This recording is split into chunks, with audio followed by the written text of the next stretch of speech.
Hello बंधुসকল আপোনালোকে চাই আছে এডুকেটৰ প্লাস আৰু মই ফাৰুকে স্বাগতম জনাইছো আজিৰ ভিডিঅ'টোলৈ। বন্ধুসকল আজি আমি আপোনালোকৰ মাজলৈ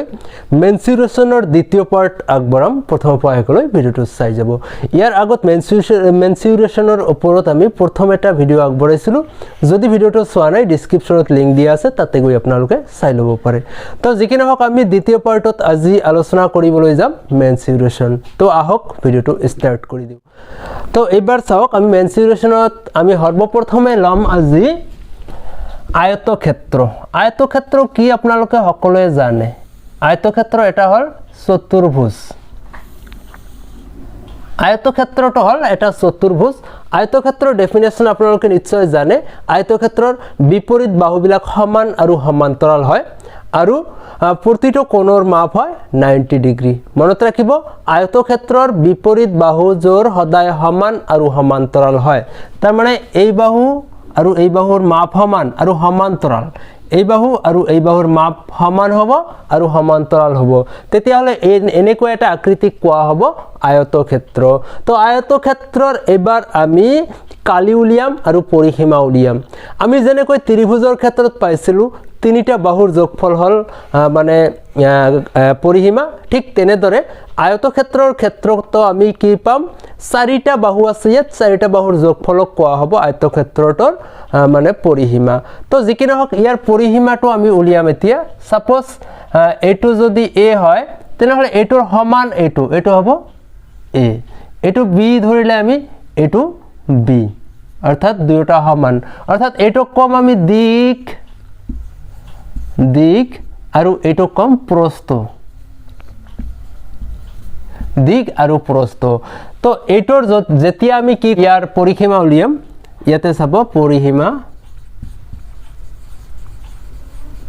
পৰিসীমা ইকুৱেল টু চাৰিটা বাহুৰ যোগফল। তাৰমানে A plus B plus A plus B. ইয়াতে চাব আপুনি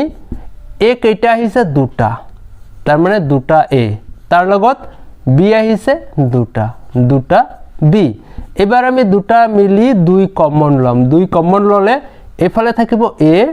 এইফালে থাকিব বি। তেনেহ'লে আমি কি পালোঁ, দুই, ইয়াৰ এইটো কোৱা হ'ব পূৰণ, আৰু এ মানে হ'ল আমাৰ প্ৰস্থ আৰু বি মানে হ'ল দিক, তাৰমানে দিক প্লাছ প্ৰস্থ। তো আমি পৰিসীমাটো কি পালোঁ, 2 ইনটু দিক প্লাছ প্ৰস্থ। এইটো হ'ব আয়তক্ষেত্ৰৰ পৰিসীমাৰ সূত্ৰ। তো নিশ্চয় আপোনালোকে বুজি পালে আয়তক্ষেত্ৰৰ পৰিসীমাৰ মানে যিটো সূত্ৰ সেইটো কি, 2 ইনটু দিক প্লাছ প্ৰস্থ। এবাৰ যদি আমি আয়তক্ষেত্ৰৰ কালি উলিয়াব বিচাৰোঁ, আয়তক্ষেত্ৰৰ কালি হ'ব, কালি বা ক্ষেত্ৰফল বুলি কোৱা হ'ব, এইটো হ'ব দিক ইনটু প্ৰস্থ। তাৰমানে দিক আৰু প্ৰস্থ যদি আমি পূৰণ কৰি দিওঁ, এই দিক আৰু এই প্ৰস্থ যদি পূৰণ কৰি দিওঁ তেতিয়াহ'লে আয়তক্ষেত্ৰৰ কালি ওলাই যাব। তো নিশ্চয় আপোনালোকে এই কথাটো গম পালে যে আয়তক্ষেত্ৰৰ পৰিসীমা আমি কোন সূত্ৰৰ দ্বাৰা উলিয়াম আৰু ইয়াৰ কালি আমি কেনেকৈ। আমি আলোচনা কৰিম আন এটা শেপ যিটো চতুৰ্ভুজৰ ভিতৰত পৰে। তো চতুৰ্ভুজ এবাৰ আমি এই চতুৰ্ভুজটো ল'ম। ইয়াতে চাব আপোনালোকে এই বাহু আৰু এই বাহু, প্ৰতিটো বাহুৰ মাপ সমান। ভালদৰে চাব, ইয়াত প্ৰতিটো বাহুৰ মাপ সমান আছে আৰু সমান্তৰাল আছে, সমান আৰু সমান্তৰাল। প্ৰতিটো কোণৰ মাপ আছে 90 ডিগ্ৰীকৈ। তেনেহ'লে এনেকুৱা আকৃতিক কোৱা হ'ব বৰ্গ। এইটো কোৱা হ'ব বৰ্গক্ষেত্ৰ বুলি কোৱা হ'ব। এনেকুৱা আকৃতিৰ যদি আপোনাক মানে পৰিসীমা উলিয়াব দিয়ে, এইটো বাহু এ হয়, নিশ্চয় এইটো এ হ'ব, এইটো এ হ'ব আৰু এইটো এ হ'ব। তো চাৰিটা বাহুৰ মাপ সমান, তেনেহ'লে পৰিসীমা হ'বলৈ গ'লে আমি কি পাইছিলোঁ, ত্ৰিভুজৰ ক্ষেত্ৰত তিনিটা বাহুৰ যোগফল, চতুৰ্ভুজৰ ক্ষেত্ৰত চাৰিটা বাহুৰ যোগফল। তেনেহ'লে চাৰিটা বাহু যোগ কৰি দিলে আমি পৰিসীমাটো পাই যাম। তেনেহ'লে পৰিসীমা কি হ'ব, A plus A plus A plus এ। ইয়াত 1 2 3 4 কেইটা এ আছে, ইয়াত চাৰিটা এ আছে, 4 এ। তাৰমানে 4 ইনটু এ মানে কি, এ মানে হ'ল বাহু, এইটো হ'ব আয়তক্ষেত্ৰৰ পৰিসীমাৰ সূত্ৰ মনত ৰাখিব আয়তক্ষেত্ৰত যেতিয়া আপোনাক পৰিসীমা উলিয়াব দিব এটা বাহুৰ মাপ মাত্ৰ দিয়া থাকিব তেনেহলে 4 ইনটু হে বাহুৰ মাপটো দি দিলে আপোনাৰ ৰিজাল্টটো ওলাই যাব এনেকৈ আপুনি আয়তক্ষেত্ৰৰ যেটো পৰিসীমা এটো উলিয়াব 4 ইনটু এটা বাহুৰ মাপ নেক্সট আহিল ইয়াৰ কালি আয়তক্ষেত্ৰৰ কালি আমি কি পাইছিলো দিক ইনটু প্ৰস্থ এটো আছিল আয়তক্ষেত্ৰৰ কালি আয়তক্ষেত্ৰ যেহেতু চতুৰ্ভুজ এটো চতুৰ্ভুজ তেনেহলে আয়তক্ষেত্ৰৰ সেই সূত্ৰৰ পৰা ইয়াত আহিম দিক মানে ইয়াত কি আছে a আকৌ প্ৰস্থ মানে ইয়াত কি আছে a দুয়োটাই a যেহেতু দুয়োটাই সমান আছে তেনেহলে a ইনটু a কি হ'ব a স্কয়ার এর বর্গ তেন্তে a মানে কি a মানে হল বাহু a মানে বাহু তেনেহলে বাহু স্কয়ার আপোনালোকে মনত ৰাখিব বৰ্গক্ষেত্ৰৰ বেলিকা আমি যেতিয়া কালি ওলাব যাম তেতিয়া হলে বাহু স্কয়াৰ যদি বৰ্গৰ এটা বাহুৰ মাপ দিয়া থাকে আপুনি কালি উলিয়াব লাগে হেই মাপটোক আপুনি স্কয়ার কৰি দিব মানে হেই যদি মানে বুজি নাপায় অতি সহজে কি কৰিব যেটো সংখ্যা দিয়া থাকিব তাৰ লগত সেম হেই সংখ্যাটো আনেবাৰ পূৰণ কৰি দিব তেতিয়া হলে আপুনি বৰ্গক্ষেত্ৰৰ কালি এবাৰ আকৃতিটো যেটো লৈছো হেতু এটা চতুৰ্ভুজ যাৰ নাম হল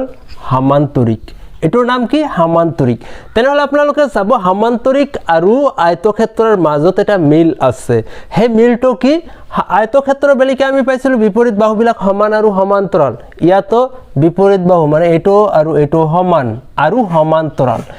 এটো আৰু এটো সমান আৰু সমান্তৰাল কিন্তু আয়তক্ষেত্ৰত কোণবিলাক আছিল 90 ডিগ্ৰী ইয়াত কোণবিলাকৰ কোনো যোগ নিৰ্দিষ্ট নাই তাৰ মানে আমি আয়তক্ষেত্ৰৰ লগত মানে সমান্তৰিকৰ কিছু এটা মিল পালো যেটো বাহুৰ ক্ষেত্ৰত বাহুবিলাক বিপৰীত বাহুখিনি সমান আৰু সমান্তৰাল তো যিকিনে হক এই সমান্তৰিকৰ বেলিকা যদি আপুনি পৰিসীমা উলিয়াব বিচাৰে তেতিয়া হলে আপুনি সেম টু সেম হেই সূত্ৰটোই ব্যৱহাৰ কৰিব যেটো আয়তক্ষেত্ৰৰ বেলিকা আমি ব্যৱহাৰ কৰিছিলো কি আছিল নিশ্চয় 2 ইনটু দিক প্লাস প্ৰস্থ এই সূত্ৰ ব্যবহাৰ কৰিলে আপুনি সমান্তৰিকৰ পৰিসীমা উলিয়াব পাৰিব এবাৰ সমান্তৰিকৰ কালি উলিয়াম এবাৰ ভালদৰে মনত ৰাখিব সমান্তৰিকৰ কালি কেনে কৈ উলিয়াম সমান্তৰিকৰ কালি হল ভূমি ইনটু উন্নতি ভূমি ইনটু উন্নতি ইয়াত চাব ভূমি যেটো মাটিৰ লগত মানে মিলি থাকিব বাহু হেতুক আমি কি কম ভূমি ইয়াতে চাব ভূমিৰ লগত এটো মিলি আছে এটো হ'ব ভূমি এটোৰ যোগ যেটো হ'ব ইয়াত বহাব লাগিব ইয়াতে আমি উন্নতি বুলি কোনটোক কম উন্নতি ইয়াত দিয়া হোৱা নাই উন্নতি মানে আমি কি পাইছিলো আমি যেতিয়া ত্ৰিভুজৰ বিষয়ে আলোচনা কৰিছিলো ত্ৰিভুজৰ মানে যিখিনি কালি বা পৰিসীমাৰ আলোচনা কৰিছিলো হেতুত আমি উন্নতিৰ বিষয়ে আলোচনা কৰিছিলো নিশ্চয় যে ভূমিৰ লগত 90 ডিগ্ৰী কোণ কৰাকৈ যেটো ৰেখা টানা হ'ব হেতু কোৱা হ'ব উন্নতি ইয়াতে চাব এটো হল ভূমি এই ভূমিৰ পৰা ওপৰলৈকে আমি 90 ডিগ্ৰী কোণ কৰা যেটো ৰেখা টানিম এটো হ'ব উন্নতি ইয়াক এইচ বুলি কোৱা হয় তো যিকিনো হক সমান্তৰিকৰ কালি উলিওৱাৰ সূত্ৰটো হল ভূমি ইনটু উন্নতি তাৰ মানে সমান্তৰিকৰ যদি আপোনাক কালি উলিয়াব দিয়ে তেতিয়া হলে ভূমি দিয়া থাকিব মানে এটা বাহুৰ মাপ দিয়া থাকিব আৰু এটা উন্নতিৰ মাপ দিয়া থাকিব সেই ক্ষেত্ৰত আপুনি সমান্তৰিকৰ যেটো কালি হেতু উলিয়াব পাৰিব এবাৰৰ যেটো আকৃতি লৈছো হেতুৰ নাম হল ৰম্বাসৰ ছবিটো এনেকুৱা থাকে ইয়াতে চাব আপোনালোকে এই ৰম্বাসৰ লগত বৰ্গৰ লগত কিছু এটা মিল আছে হে মিলটো কি বাহুৰ ক্ষেত্ৰত বৰ্গত আমি কি পাইছিলো চাৰিটা বাহুৰ মাপ সমান এবাৰ ৰম্বাসৰ ক্ষেত্ৰতো চাৰিটা বাহুৰ মাপ সমান কিন্তু বৰ্গৰ ক্ষেত্ৰত আছিল প্ৰতিটো কোণৰ মাপ 90 ডিগ্ৰী কিন্তু ইয়াত ৰম্বাসত কোণৰ কোনো মেজাৰৰ সীমাবদ্ধতা নাই ইয়াৰ আমি পৰিসীমা যদি উলিয়াব বিচাৰিলে হে বৰ্গৰ একেটা নিয়ম আমি ইয়াতে ব্যৱহাৰ কৰিব পাৰিম তো যিকিনো হক বাহুৰ লগত জড়িত কথা যেহেতু পৰিসীমাটো আহে সেই কাৰণে বৰ্গৰ লগত ইয়াৰ বাহুৰো মিল আছে যাৰ বাবে পৰিসীমা ওলাবলৈ যাওতে 4 ইনটু এটা বাহুৰ মাপ এই সূত্ৰ ব্যৱহাৰ কৰি আপোনালোকে ৰম্বাছৰ পৰিসীমা উলিয়াব পাৰিব তো পৰিসীমা উলিয়াব পাৰিব এটা কথা গল এবাৰ ৰম্বাছৰ যদি কালি উলিয়াব দিয়ে তেনেহলে আপুনি কি কৰিব ৰম্বাছৰ কালি উলিয়াবলৈ দিলে ইয়াৰ কালিৰ সূত্ৰটো হল half into d1 into d2 এইটো হল সূত্ৰ ৰম্বাসৰ কালিৰ এইবাৰ কথা হল হাফ এটো আমি লিখিব পাৰিলো কিন্তু ইয়াত d1 আৰু d2 এটো কি আহিল এটোটো আসলতে বুজি না পাও ইয়াত d1 আৰু d2 তো হল এই বিপৰীত কোণৰ লগত যেটো ৰেখাটনা হ'ব ইয়া কোৱা হ'ব কৰ্ণ আৰু এটো এটা কৰ্ণ তার মানে এটা রম্বাসত আমি কেইটা কর্ণ টানিব পারো মাত্র দুটা সেই কর্ণ দুটার নাম হল এটা হল d1 আর এটা হল d2 তার মানে আমি ইয়াক এনেকৈ লিখিব পারি হাফ ইনটু কর্ণ দুডালৰ পূৰণফল কৰ্ণ দুডালৰ পূৰণফল তো নিশ্চয় গম পালে আপোনালোকে কালি যদি উলিয়াব দিয়ে আপোনাক ৰম্বাছৰ তেতিয়া হলে কি সূত্ৰ ব্যৱহাৰ কৰিব half into d1 into d2 d1 আৰু d2 হল কৰ্ণ দুডাল এই কৰ্ণ দুডালৰ পূৰণফল এই সূত্ৰ ব্যৱহাৰ কৰি আপুনি কি কৰিব পাৰে ৰম্বাছৰ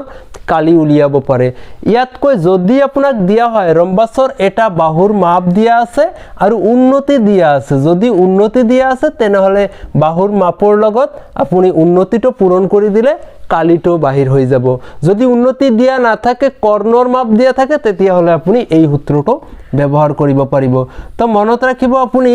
যে যদি আপোনাক ৰম্বাছৰ কালি উলিয়াব দিয়ে সেই ক্ষেত্ৰত যদি উন্নতি দিয়া আছে তেনেহলে বাহু পূৰণ উন্নতি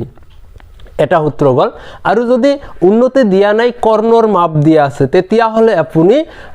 মানে হাফ ইনটু কৰ্ণ দুডালৰ পূৰণফল এই সূত্ৰ ব্যৱহাৰ কৰি আপুনি ৰম্বাছৰ কালি উলিয়াব এবাৰৰ চতুৰ্ভুজৰ নাম হল ট্ৰেপেজিয়াম ট্ৰেপেজিয়ামটো কেনেকুৱা আকৃতি ইয়াতে আপোনালোকে দেখা পাই আছে ইয়াতে চাব ট্ৰেপেজিয়ামৰ ধৰ্মটো হল যে এজৰ বাহু সমান্তৰাল থাকে এই বাহুটো আৰু এই বাহুটো সমান্তৰাল সমান নহয় কিন্তু যদি এটো এ ধৰা হয় এটো বি ধৰা হল তাৰ মানে এ বাহু আৰু বি বাহু এই দুটা সমান্তৰাল তো এইবাৰ কথা হল যদি এটো সি আৰু এটো ডি হয় সি আৰু ডি তেতিয়া হলে আমি কি কৰিম এই ট্ৰেপেজিয়ামৰ যদি পৰিসীমা ওলাব বিচাৰো পৰিসীমা তো আমি পাইছিলো যি কেইটা বাহু থাকিব সেই কেইটাৰ যোগফল তাৰ মানে ইয়াত a plus b plus c plus d মানে চাৰিটা বাহুৰ যোগফল চাৰিটা বাহুৰ যোগফল চাৰিটা বাহু যোগ কৰিলে আমি যি পাম হেইটোই হ'ব ট্ৰেপেজিয়ামৰ পৰিসীমা ঠিক আছে ট্ৰেপেজিয়ামৰ কালি যদি উলিয়াব দিয়ে আপোনাক তেতিয়া হলে কি কৰিব ট্ৰেপেজিয়ামৰ কালিৰ সূত্ৰটো হল কালি equal to half into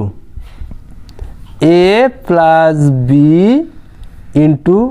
h এটা হ'ব সূত্ৰ এবাৰ ভালদৰে বুজি লব সূত্ৰটোত কি কোৱা হৈছে হাফ এটো সূত্ৰ মতে আহিল into a plus b a কোনটো a2 আৰু b কোনটো a2 অৰ্থাৎ সমান্তৰাল বাহু দুটাৰ যোগফল তাৰ মানে হাফ ইনটু সমান্তৰাল বাহু দুটাৰ যোগফল সমান্তৰাল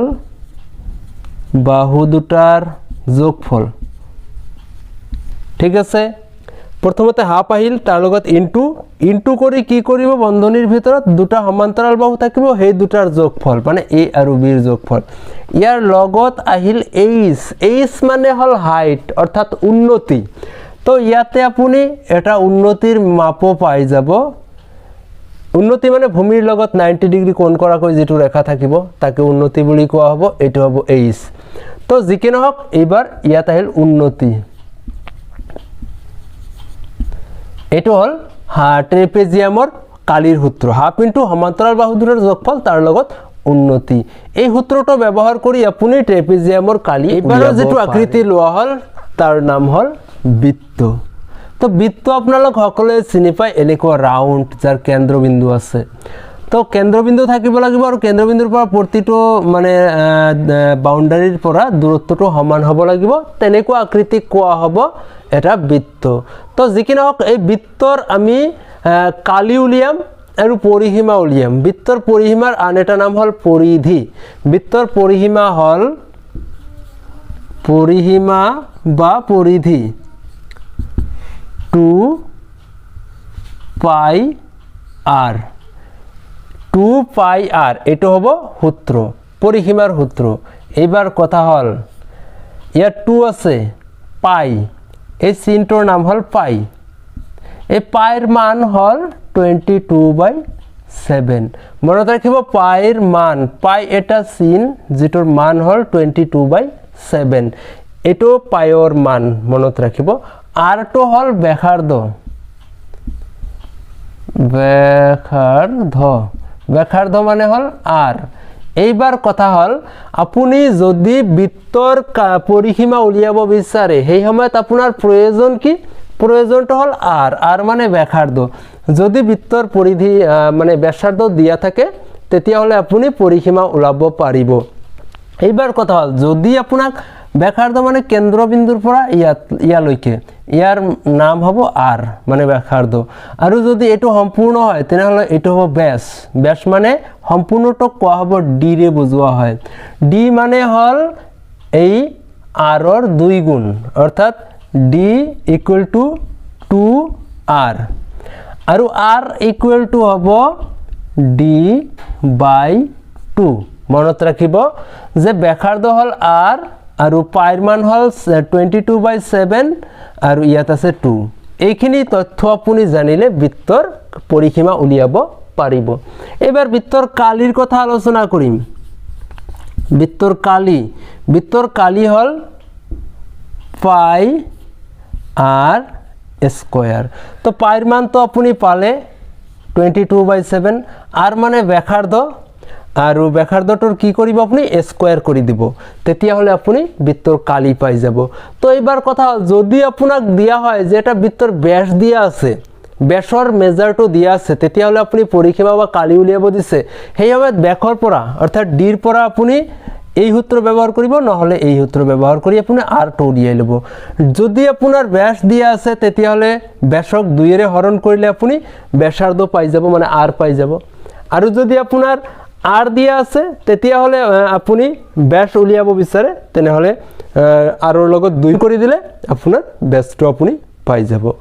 তো যিকিনে হওক বন্ধুসকল ইয়াতে আমি বৃত্তৰ কথা যেহেতু আলোচনা কৰি আছো এই বৃত্তৰ লগত সংগতি ৰাখি আৰু দুই এটা মান কথা কম ভালদৰে বুজি লব বৃত্তৰ কথা আমি কৈ আছো ইয়াতে চাব এটো কেন্দ্ৰবিন্দুৰ মাজেৰে ইমূৰৰ পৰা হিমূৰলৈকে যেটো ৰেখা পাৰ হৈ যাব সেই ৰেখাটোৰ নাম হ'ব ব্যাস সেই ৰেখাটোৰ নাম কি ব্যাস মনত ৰাখিব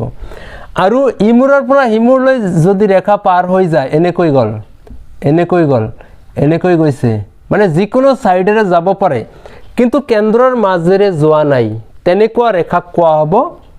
যে তেনেকুৱা ৰেখা কি কোৱা হয় যে বুলি কোৱা হ'ব তো মনত ৰাখিব এটা বৃত্তত আমি কেইডাল যে টানিব পাৰি অসংখ্য এনেকৈ বহুতো যে আমি টানিব পাৰিম হিসাব নোহোৱাকৈ আৰু এটা কথা আহিল এটা বৃত্তত ব্যাস আমি কিমানটা টানিব পাৰিম ব্যাস মানে হল কেন্দ্ৰৰ মাজেৰে পাৰ হৈ যাব এনেকৈ তেতিয়াহলে ব্যাস আমি বৃত্তত অসংখ্য টানিব পাৰি ভালদৰে মনত ৰাখিব বৃত্তৰ জেৰ সংখ্যা কিমানটা টানিব পাৰি অসংখ্য বৃত্তত ব্যাস কিমানটা টানিব পাৰি অসংখ্য আন এটা কথা মনত ৰাখিব বৃত্তৰ আটাইতকৈ বৃহত্তম যেটো জে তাৰ নামেই হল ব্যাস কেনেকৈ হ'ব আপুনি এটো ব্যাস ধৰিলে এটো জে এটা এনেকৈ টানিলে এইফালে টানি আহিছে এটো আটাইতকৈ ডাঙৰ এইফালে যিমান আহিব আটাইতকৈ সৰু হ'ব এইফালে যিমান যাব লাহে লাহে সৰু হৈ যাব তাৰ মানে আটাইতকৈ বৃহত্তম যেটো জে তাৰ নামেই হল ব্যাস তো বন্ধুসকল যিকি নহওক আজি আমি মেনচুৰেশ্যনৰ দ্বিতীয়টো ক্লাছ ইমানতে সমাপ্ত কৰিব বিচাৰিছো নেক্সট আন এটা ক্লাছত আন এটা টপিকস লৈ আপোনালোকৰ মাজলৈ পুনৰবাৰ আহিম হেকলৈ ভিডিওটো চোৱাৰ কাৰণে ধন্যবাদ জ্ঞাপন কৰিছো হেকত সুস্থ থাকক সবল থাকক সদায় এডুকেটৰ প্লাছৰ লগত জড়িত হৈ থাকক ধন্যবাদ জয় হিন্দ